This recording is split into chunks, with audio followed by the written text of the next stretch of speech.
Hi, my name is Tyler Furman. I'm 29 years old, and I live in Columbus, Ohio. I'm a lifelong conservative Republican, and I've been passionate about electing Republicans to office my entire life. In fact, I've helped over 40 candidates in 7 states. Republican politics is something I love. It's in my blood, and it's what I've built a career out of. Growing up, I was obsessed with President Ronald Reagan. His unmatched grace, ability to inspire hope, and his always pointing to the American dream being the best hope for man on earth was inspiring to me. As early as grade school, I read books, completed book reports, collected campaign paraphernalia, and did everything I could to learn more about the Gipper. He inspired me. Then, in 2004, as a young kid, I worked tirelessly to volunteer my time and energy to the re-election of President George W. Bush. I caught the political bug early, and I knew that being active in the Republican Party was something that I wanted to continue. After volunteering countless hours for many local, state, and national campaigns, in 2008, after interning at the Ohio House of Representatives, I was hired as one of the youngest staffers on Senator John McCain's presidential campaign. The opportunity of a lifetime for a kid who just wanted to make a difference by working to elect a true American patriot to the office of the president. I admired Senator McCain's strong sense of duty, his campaign slogan and his personal motto, "Country First," and his dedication to working with those across the aisle to make a difference in the lives of everyday Americans. It's safe to say I was a little bit starstruck, and my passion for Republican politics increased tenfold. The very next year, I ran for city council in my hometown, the youngest candidate for office in the state of Ohio. I lost that election by just over 130 votes, but it didn't deter me. I kept pressing on for what I believed was a worthy cause: conservative values, Republican policies, and electing good people to public office. Since then, I've continued my work for Republican candidates at every level, serving as a grassroots volunteer, an organizing director, campaign manager, fundraiser, and political consultant for Republican men and women who I believe have the best interest of the people of these beautiful, unparalleled United States at heart. Between George W. Bush, Senator John McCain, and Mitt Romney's presidential campaigns, I believed that the GOP was on a good course to continue electing people who were compassionate, empathetic, dedicated, and keenly attuned to the needs of the American people. Then 2016 came. When Donald Trump won the nomination for the presidency, I was shocked. His habitual mockery of those he disagreed with, slanderous language towards his opponents, open bragging about sexual harassment and his personal exploits, the manner in which he spoke of women and minorities, and his erratic behavior were not just offensive, but they were deeply concerning to me both as a father, but also as a conservative and a Republican activist. This man did not represent my values or my party.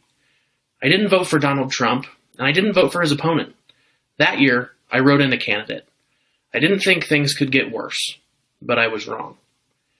When Donald Trump won the presidency and the campaign was over, I was hopeful that he would calm down, maybe soften a bit, and focus on leading the nation as a president for the people, and not just for those who voted for him. But he never has. The past 4 years have been a continual barrage of being confronted head-on with disappointment, shock, a total lack of moral character, and a blatant disregard for the values and principles that actually make America great.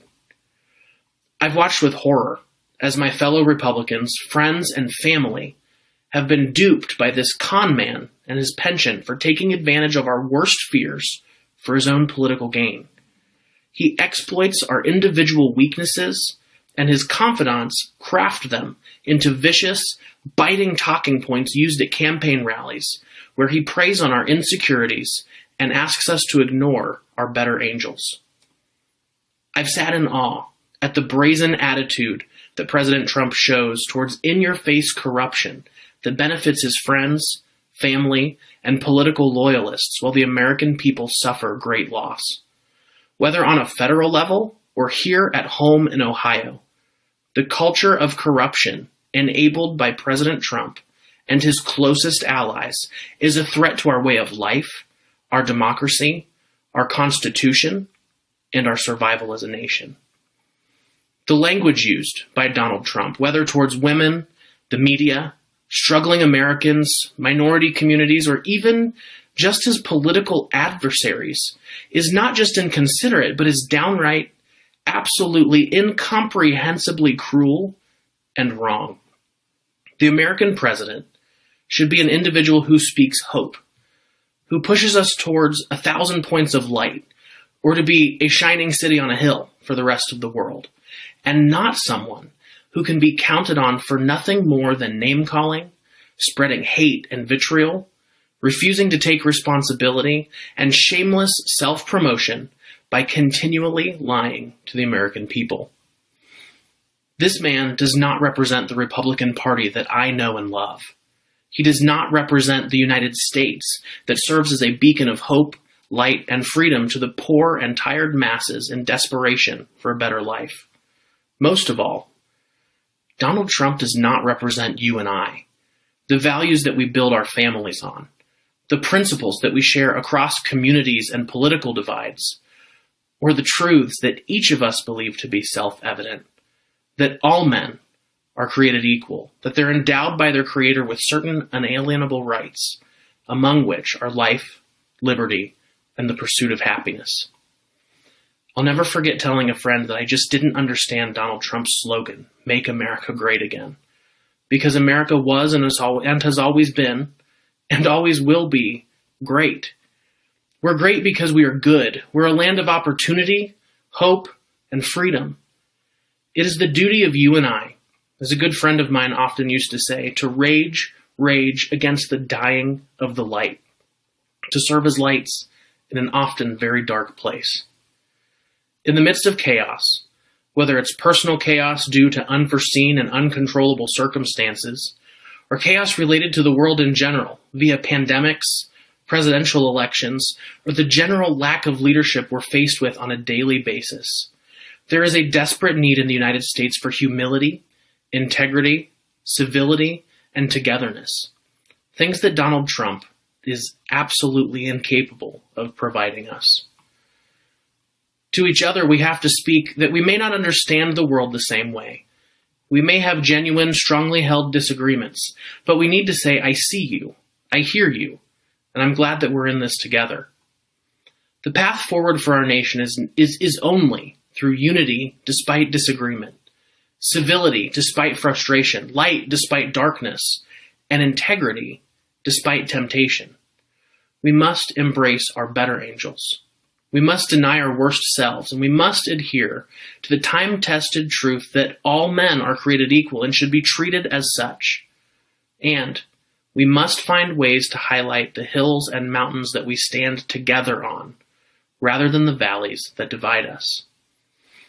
If we're to survive as a nation, if we are to walk upright into the glorious and bright future with our heads held high and our hearts set on a better world for our children and our children's children, we must commit to fight for a better future and a new president who represents our values and principles.